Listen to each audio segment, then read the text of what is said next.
Meus irmãos, nós vamos então abrir a palavra de Deus no Evangelho de Cristo, conforme o relato de Mateus, capítulo 5, verso 4.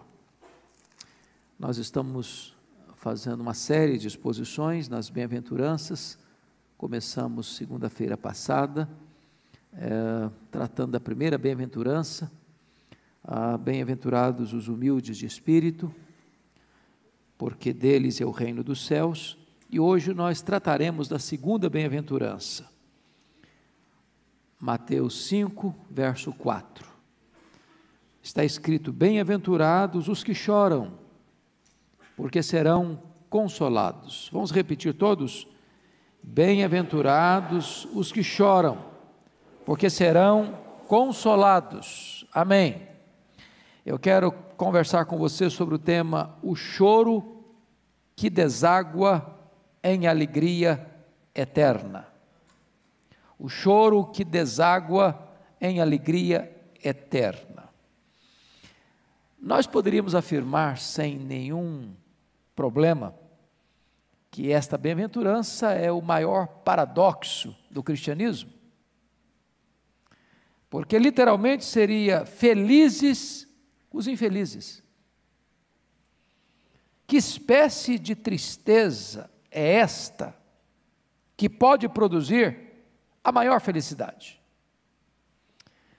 A palavra que Jesus usa aqui, bem-aventurados os que choram, para definir a palavra choro, a palavra pantotes, significa lamentar, prantear pelo morto. É o choro do luto, é o choro doído, é o choro profundo, é o choro que não é epidérmico, raso. Aliás, esta palavra, na língua original, na língua grega, é o termo mais forte que o grego tem para descrever dor e sofrimento. Para vocês terem uma ideia, a Septuaginta, que é a tradução do Velho Testamento para a língua grega, usa esta palavra aqui exatamente para definir, lá em Gênesis 37, 34, a dor de Jacó, quando ele recebe o manto de seu filho José rasgado, e na cabeça dele José tinha sido devorado por uma besta fera, e ele rasga a sua roupa, ele se cobre de pó, e ele pranteia por muitos dias seu filho. É essa dor aqui, é essa tristeza aqui, que o texto está querendo nos dizer. Bem-aventurados os que choram, porque serão consolados. Agora, é preciso ficar claro que nem todos os que choram são felizes. E nem todos os que choram serão consolados. Então Jesus não está fazendo uma apologia ao choro. Jesus não está fazendo uma apologia à tristeza. Ele está falando de um tipo de choro, e ele está falando de um tipo certo também de consolação. Por que nós choramos hoje? Que motivos nos fazem chorar hoje? Por exemplo, choramos pelo luto de alguém que nós amamos. Choramos de dor física. Choramos pela decepção. Choramos pelo desespero. Choramos de saudade. Choramos de comiseração e compaixão por alguém. Choramos de solidão. Choramos pela depressão. Choramos por amor. São muitas as causas que nos levam às lágrimas. Mas aqui Jesus está tratando de um tipo de choro. Então aqui Jesus faz uma declaração: felizes, bem-aventurados os que choram. E ele faz uma promessa: bem-aventurados os que choram, porque serão consolados. Então vamos tratar desse assunto. Em primeiro lugar, o que é que esse choro não significa? Primeiro, não é um choro carnal. O que significa isso? Tem muita gente que chora a perda de alguma coisa material. Perdeu um bem financeiro, perdeu um objeto, perdeu uma propriedade, perdeu um carro, perdeu algo. Mas nunca chora, por exemplo, pela perda da pureza. Irmãos, todos nós pecamos. A pergunta é: ficamos tristes a ponto de chorar, um choro doído, porque pecamos? Choramos no sentido mais profundo da palavra quando nós ofendemos a santidade de Deus, quando nós entristecemos o Espírito, quando nós apagamos o Espírito, quando nós ultrajamos a graça, quando nós nos endurecemos à operação do Espírito Santo em nosso coração. Choramos assim pela dureza do nosso coração, pela nossa superficialidade espiritual. Choramos assim quando nós transgredimos os mandamentos de Deus, quando nós deixamos de usar os meios de graça que Deus estabeleceu para vivermos uma vida piedosa. Essa é a grande questão aqui. Se você parar para perceber, o choro carnal é aquele que talvez Aminon teve, quando de uma maneira doentia se apaixona pela sua irmã Tamar, não podendo possuí-la. Esse é um choro carnal. É o choro de Faraó por ter feito bem, libertado o povo de Israel, e ele se arrependeu do seu arrependimento e vai persegui-lo. Esse é um choro carnal. Segundo, o que é que esse choro não significa? Não é o choro do remorso e do desespero. Pensa comigo em Judas Iscariotes. Ele reconheceu o erro dele? Reconheceu. Ele confessou o pecado dele? Confessou. Ele devolveu as 30 moedas de prata que recebeu para trair a Jesus? Devolveu. Ele fez uma defesa daquele a quem ele traiu, dizendo que ele era inocente? Fez. Judas deu muito mais passos do que muitos ainda dão hoje. Mas a tristeza dele não foi, na verdade, uma tristeza plena de arrependimento. Ele chorou muito mais pelas consequências do seu pecado do que chorou pelo seu pecado. Então não é esse tipo de choro.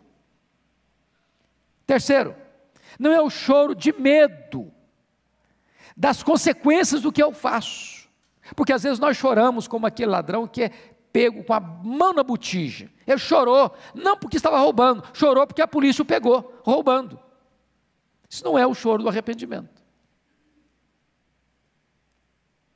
Quando você vê Davi sendo confrontado pelo profeta Natã, ele não orou assim, ele não disse assim,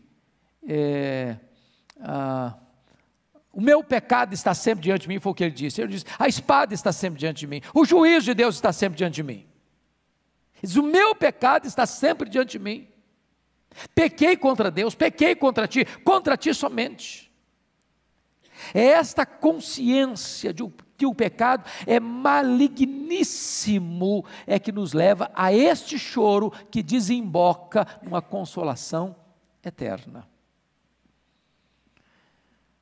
Terceiro, no quarto lugar, não é o choro teatral. Lembra dos fariseus? Quando eles se mostravam contristados e desfiguravam a face com o fim de parecer aos homens que jejuavam. Os olhos estavam molhados, mas o coração estava completamente seco. Então não é o choro do teatro, não é o choro cênico, não é o choro para impressionar as pessoas, não é o choro que visa convencer as pessoas à nossa volta de que somos espirituais. Esse não é o choro de que Jesus está tratando aqui nesse texto. Então, vamos ver que choro é. O que esse choro significa? Primeiro, esse choro precisa ser um choro espontâneo. Lembra daquela mulher pecadora que se prostra aos pés de Jesus e chora sobre os pés de Jesus e depois enxuga os pés de Jesus com seus cabelos? Aquela mulher está ali trazendo à tona, despejando a sua alma. Aquela mulher está ali regando os pés de Jesus com o seu choro, com as suas lágrimas, lágrimas que são resultados de um arrependimento genuíno e verdadeiro e de um amor profundo ao Senhor Jesus. Esse é o choro. É aquele choro que não é por constrangimento, mas é um choro que emana de um coração arrependido, ou ao mesmo tempo, um choro que produz, que é produto de uma gratidão profunda pelo amor de Deus a nós pecadores. Mais ainda, que choro é esse? Este é um choro que chamaríamos de um choro espiritual. Nós devemos chorar pelo pecado. Por quê? Porque o pecado é um ato de hostilidade contra Deus. A nossa geração, irmãos, está vivendo uma espécie de anestesiamento espiritual. Nós estamos vivendo uma geração que diz que, bom, mas nada tem nada a ver. Todo mundo faz. Isso é comum, isso é natural. Os tempos mudaram. Isso aí não é problema. Nós já incorporamos isso. E de repente nós vamos criando mecanismos de autoconvencimento de que aquilo que nós estamos fazendo não é pecado mais. Nós já fazemos e não sentimos culpa mais. Nós já praticamos e a dor da consciência não vem mais. Não é porque o pecado não existe, é porque aquela seta que fere lá na consciência já está rumbuda. Já criamos um casco no nosso coração, como couro de jacaré, e agora não sentimos mais nada. Então preste bem atenção, nós precisamos entender que o pecado ofende e resiste o Espírito Santo de Deus. Mais ainda, devemos chorar pelo pecado, porque ele é um ato de consumada ingratidão a Deus. Deus enviou-nos o seu Filho para nos livrar do pecado, e quando nós amamos o pecado, nós estamos demonstrando uma total e profunda ingratidão a este amor de Deus. O pecado contra o amor de Deus, deixa eu dizer uma coisa soleníssima para vocês aqui. O pecado contra o amor de Deus é pior do que o pecado dos demônios. Sabem por quê? Porque os demônios nunca foram alvos da graça de Deus. E nós, não obstante sermos objetos da graça de Deus, nós ainda nos rebelamos contra Deus e conscientemente e deliberadamente pecamos contra Ele. Este é um pecado de ingratidão. Pecamos contra aquele que morreu por nós, pecamos contra aquele que habita em nós. Terceiro, devemos chorar pelo pecado, porque o pecado, irmãos, nos priva das coisas mais excelentes do que o pecado nos livra. O pecado nos livra do maior bem, que é a comunhão com Deus. Amados, não é verdade isso? Quando é que você está bem? É quando você está em comunhão com Deus. Quando você peca, o que acontece? Há uma tristeza, há uma angústia, há um pesar.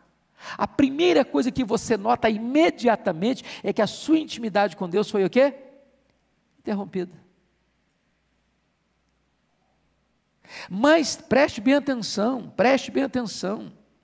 quando pecamos, não é apenas a paz que vai embora, quando nós pecamos é o próprio Deus que vai embora. Não há comunhão entre Deus e o nosso pecado.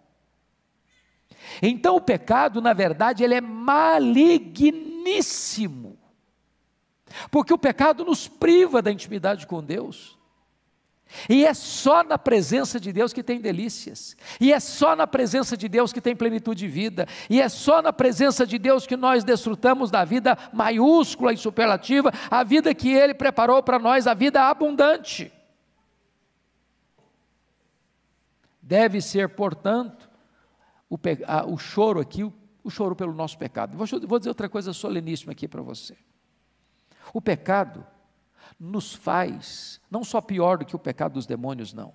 O pecado nos faz pior do que uma serpente. Pensa numa serpente comigo. O que a serpente tem dentro dela? Veneno. Quem botou o veneno nela? Deus. O veneno dela pode ser remédio. Mas o pecado é um veneno que foi botado dentro de nós, não foi por Deus, pelo próprio diabo. Então preste bem atenção nisso. Quando Ananias vendeu uma propriedade, entregou o valor aos apóstolos e mentiu sobre o valor, dizendo que estava entregando tudo, quando estava entregando apenas uma parte, Pedro confrontou nesses termos Ananias: porque Satanás encheu o seu coração para você mentir ao Espírito Santo? Amados irmãos, o pecado é tão mau, é tão maligníssimo, que ele nos torna piores do que serpentes. No dia 18 de outubro de 1740, um dos homens mais piedosos da história da humanidade, o missionário David Brainerd, escreveu em seu diário assim: em minhas devoções matinais, minha alma desfez-se em lágrimas, e chorou amargamente por causa da minha extrema maldade e vileza. Sabe qual a conclusão que eu chego? A nossa falta de consciência de pecado, ou de convencimento de pecado, não é porque nós não estamos pecando. É porque nós estamos muito longe daquele que é a luz. E quando você se afasta da luz, você não vê nenhuma mácula em você. Quanto mais você se aproxima da luz, mais você tem consciência que é pecador. Quanto mais santo você é, mais você chora pelo seu pecado. Quanto mais perto de Deus você está, mais convencido você é de que você é pecador. Quanto mais intimidade com Deus, mais consciência você tem da vileza do seu coração. Então, na verdade, o que nós precisamos é pedir que Deus nos dê o dom das lágrimas, para que Deus nos perdoe por não chorar pelos nossos pecados. Esse choro pelo pecado, amados irmãos, deve ser um choro de quebrantamento. Sabe por quê? Às vezes um coração duro, insensível, que na linguagem bíblica é também dura cerviz, pescoço duro, que não se inclina, Deus fala e você não escuta, Deus exorta e você não obedece, Deus corrige e você não se acerta, Deus fala de novo e você teima, e Deus torna a falar e você não quer ouvir. É como se fosse chuva em cima de pedra, cai, mas não amolece, cai, mas escorre.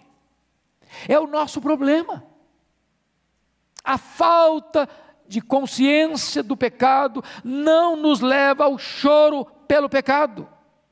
E a Bíblia nos exorta a não endurecermos o nosso coração. Pior do que isso, algumas pessoas não apenas não choram por causa do pecado, mas se alegram no pecado. Vocês veem isso? Passam pelas ruas de São Paulo, veja os happy hours da vida, veja as boates, veja os bares lotados, veja os redutos onde as pessoas celebram e fazem apologia ao pecado. Elas enaltecem o pecado, elas exaltam o pecado, elas humilham aquilo que é santo, aquilo que é pio, aquilo que é piedoso, aquilo que é honrado, aquilo que é digno, aquilo que é justo, aquilo que é de boa fama, aquilo que tem virtude. As pessoas não apenas não abominam o pecado, mas as pessoas aplaudem o pecado, elas glorificam o pecado. Como é que deveria ser esse choro pelo pecado? Nós deveríamos chorar primeiramente por nós mesmos. E é uma pergunta que eu faço a você hoje: qual foi a última vez que você chorou pelo seu pecado? Qual foi a última vez que você teve plena consciência que você de fato é um pecador? Que isso não é apenas uma nomenclatura teológica. Qual foi a última vez que você registrou num diário, como aquele homem impiedoso, David Braden registrou: eu estou espantado com a vileza do meu coração. Deixa eu perguntar uma coisa para você.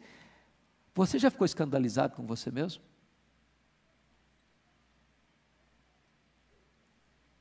Você já ficou triste? Falei, meu Deus, de novo? Outra vez? Eu que já fui perdoado, eu que já fui lavado, eu que tenho o Espírito Santo habitando em mim, de novo, Senhor, estou pecando contra Ti. Você tem chorado pelo seu pecado? Mas a Bíblia nos ensina a dar um passo além. Não só a chorar pelo seu pecado, mas também chorar pelo pecado dos outros. Irmãos, às vezes nós vivemos hoje dentro de uma cápsula, dentro de uma redoma do individualismo. Nós vivemos hoje a realidade do egoísmo crônico, onde eu vivo a minha vida e não quero nem saber da vida dos outros. Eu não choro pelo pecado do outro, eu não me entristeço pelo pecado do outro, eu não me envolvo com o outro no sentido de socorrê-lo, de ajudá-lo, de confrontá-lo, de tratar com ele, para que ele se volte para Deus. Quando eu leio as Escrituras, notem comigo isso, Davi chorava: torrentes de água nascem dos meus olhos, porque os homens não guardam a tua lei. Jeremias chorou a condição terrível de Jerusalém sendo destruída. Jesus chorou ao entrar na cidade de Jerusalém. Paulo diz: pois muitos andam entre nós, e agora vos digo até chorando, que são inimigos da cruz de Cristo. Como nós não deveríamos chorar, irmãos, pelas blasfêmias que são cometidas neste país, pela afronta ao Deus Todo-Poderoso, pela substituição do Deus único, vive verdadeiro santo, santo, santo, por ídolos abomináveis. O nosso coração está seco demais, os nossos olhos estão enxutos demais, e Jesus está nos ensinando: bem-aventurados os que choram, porque serão consolados. Quais deveriam ser os motivos que nos levam às lágrimas? Primeiro, o choro pelo pecado é o melhor uso das lágrimas. Se você e eu chorarmos apenas pelos dramas da vida ou as perdas de coisas, nós estaremos desperdiçando as nossas lágrimas. Isso é chuva sobre a rocha. Segundo, o choro pelo pecado é uma evidência da graça de Deus. Assim como, de uma forma natural, quando uma criança nasce, o sinal de que ela nasceu com saúde é que ela chora. O sinal de um novo nascimento é o choro pelo pecado. Se nós não virmos isso na igreja, irmãos, choro pelo pecado, está faltando talvez novo nascimento. A pergunta que eu faço a você: qual foi a última vez que você viu alguém chorando na igreja? Não chorando porque está com raiva, não chorando porque está magoado, não chorando porque está irritado com alguma coisa, mas chorando de convicção de pecado. Terceiro, o choro pelo pecado é precioso. Sabe o que a Bíblia fala de Jacó? E é interessante o pastor Arival falando que vamos estudar os profetas menores. O profeta Oséias traz uma informação sobre Jacó que o livro de Gênesis não traz. Está lá em Oséias 12:4, Jacó orou e chorou e prevaleceu com Deus e com os homens. Quando Jacó se agarra ao anjo do Senhor, que era o próprio Senhor lá no Val do Jaboque, ele diz: eu não te deixarei ir se tu não me abençoares. A Bíblia diz que esta súplica e esta oração foi com pranto, foi com choro, foi com o coração quebrantado.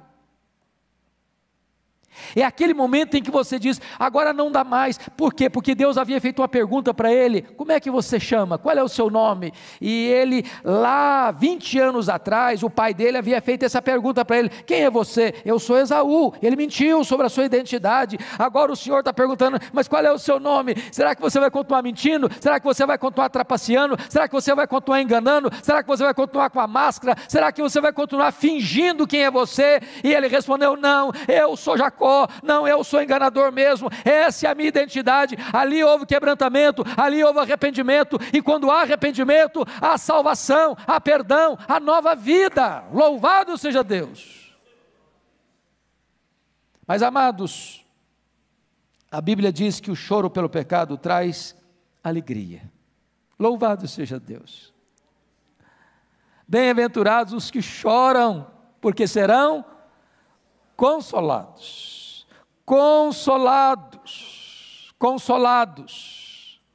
Quando você chora agora pelo seu pecado, você é prevenido para não chorar o choro no inferno, porque lá no inferno vai ter choro, vai ter ranger de dentes, mas lá não vai ter consolo. Lá não vai ter consolo. Lá não vai ter consolo. Agora, bem-aventurados vós, por causa do choro. Não o choro carnal, não o choro por causa de coisas, não o choro da raiva, não o choro do remorso, não o choro da ira, não o choro da vingança, não o choro da decepção, não o choro da depressão, mas o choro do convencimento do pecado, porque no momento que você chora pelo seu pecado, no momento que você se arrepende do seu pecado, no momento que você se debulha na presença de Deus com o coração rasgado e quebrantado, conforme diz o profeta Joel, não rasgue a sua roupa não, não faça um teatro não apresente uma espiritualidade cênica não, rasgue o seu coração, se derrame na presença de Deus, porque quando você se derrama na presença de Deus em choro pelo pecado, aí Deus perdoa, aí Deus reveste com o poder do Espírito Santo.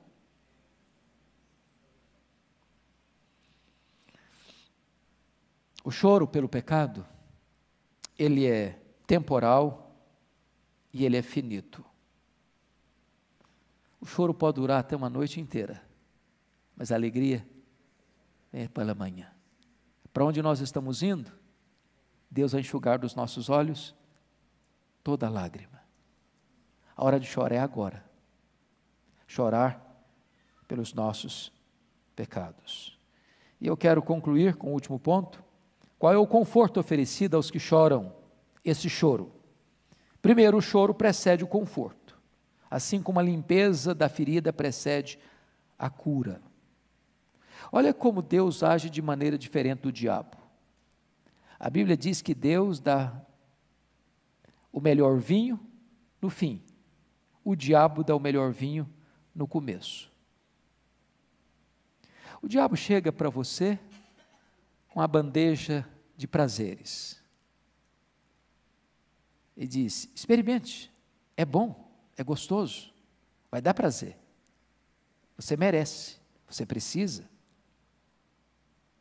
é seu, usufrua, vai, é seu, agora, experimente. E essa taça transborda. E o vinho do pecado é doce ao paladar. Dá muito prazer. É o sexo, é o dinheiro, é o sucesso, é a aventura,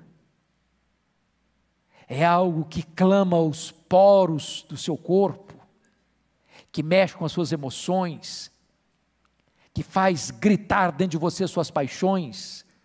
E o diabo diz: isso é bom, isso é gostoso, isso vai dar prazer, você merece isso, você precisa disso, é agora, é seu, usufrua.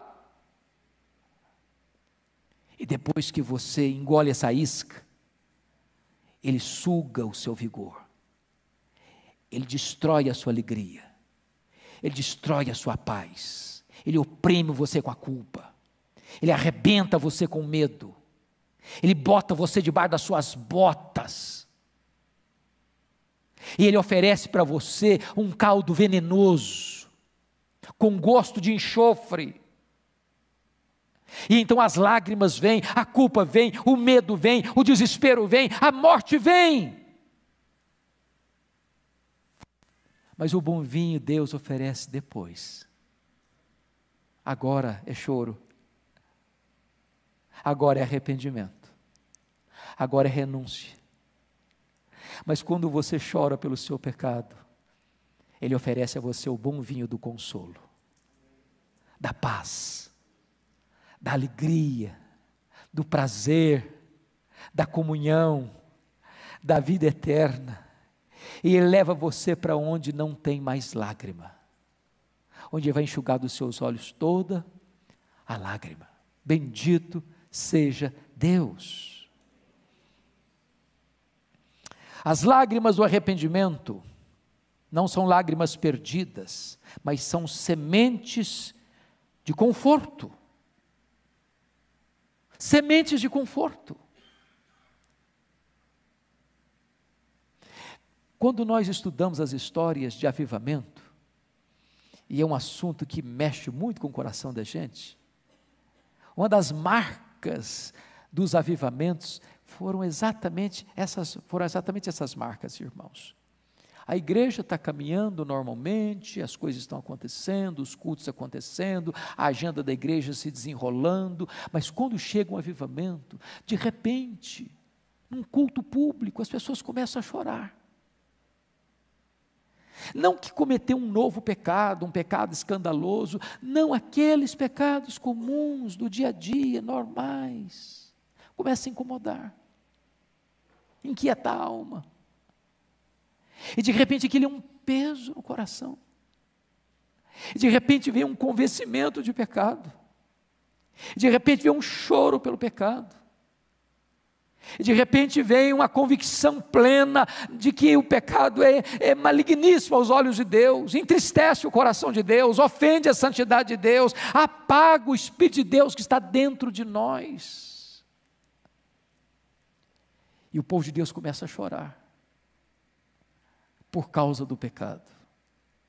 E na medida em que vai chorando pelo pecado, Deus vai limpando, Deus vai fazendo uma asepsia, Deus vai varrendo toda a sujeira, Deus vai jogando os móveis de Tobias que estão lá dentro da nossa vida fora, Deus vai tirando da nossa vida aquilo que entristece a Ele, e o nosso coração vai ficando leve, e o derramamento do Espírito Santo chega.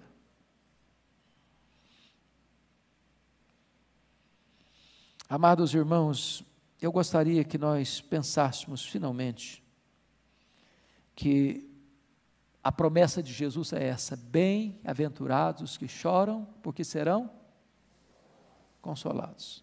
Consolados aqui, com a consciência do perdão, mas consolados supremamente no céu, para onde nós iremos. Onde nós estaremos para sempre com Ele, no melhor lugar, com as melhores companhias, com a melhor música, numa comunhão tão grande que nunca vai acabar. E eu só queria que você pensasse comigo neste versículo da Bíblia de João 17:3. E a vida eterna é esta: conhecer a Deus e a Jesus Cristo, a quem enviaste. Deus é eterno, é infinito, é imenso, é imutável. Deus é inesgotável em seu ser. Deus é puro, límpido, santo, Ele é luz. E nós vamos conhecê-lo no sentido de comunhão, de intimidade com Ele, de deleite nele, de prazer nele. Como disse segunda-feira passada, o cristianismo é a religião da felicidade. Eu, durante muitos anos, pastor Arival, escutei na igreja a seguinte frase: o propósito de Deus na nossa vida não é sermos felizes, é sermos santos. Esse negócio nunca desceu direito Não é seu direito. Eu entendo que o propósito de Deus para nós é sermos santos. Sede santos porque eu sou santo. Mas eu nunca entendi direito esse negócio que o projeto de Deus para a nossa vida não é sermos felizes. Fui estudar um pouco mais. Como disse segunda passada, quem melhor entendeu isso foram os nossos irmãos puritanos, lá do século XVII. E eles fizeram uma pergunta fundamental: qual é o fim principal do homem? E eles responderam assim: o fim principal do homem é glorificar a Deus e gozá-lo para sempre. Então não é verdade que o projeto de Deus na sua vida não é fazer você feliz. O projeto de Deus na sua vida é fazer você supremamente feliz, maiusculamente feliz, eternamente feliz, porque Deus criou você com um propósito: você conhecê-lo, você amá-lo, você fruí-lo, você glorificá-lo, e é na presença de Deus que tem plenitude de alegria. Você vai desfrutar dessa alegria por toda a eternidade. Depois de 1 bilhão de anos que você estiver lá no céu, você ainda vai estar conhecendo a Deus. Depois de 1 trilhão de anos que você estiver lá no céu, você ainda vai estar conhecendo a Deus. Nunca haverá um momento na eternidade em que você possa dizer: já conheço tudo de Deus, não tem mais nada para conhecer, porque Deus é inesgotável em seu ser, e você vai estar bebendo desta fonte, você vai estar usufruindo desta fonte eterna, inesgotável do conhecimento de Deus, desfrutando desta alegria indizível e cheia de glória, sem nenhuma tristeza, sem nenhuma dor, sem nenhuma lágrima. Vamos ficar em pé? E vamos repetir essa bem-aventurança? Vamos juntos? Bem-aventurados os que choram, porque serão consolados. Amém. Pastor Arival vai orar por nós. Vamos orar.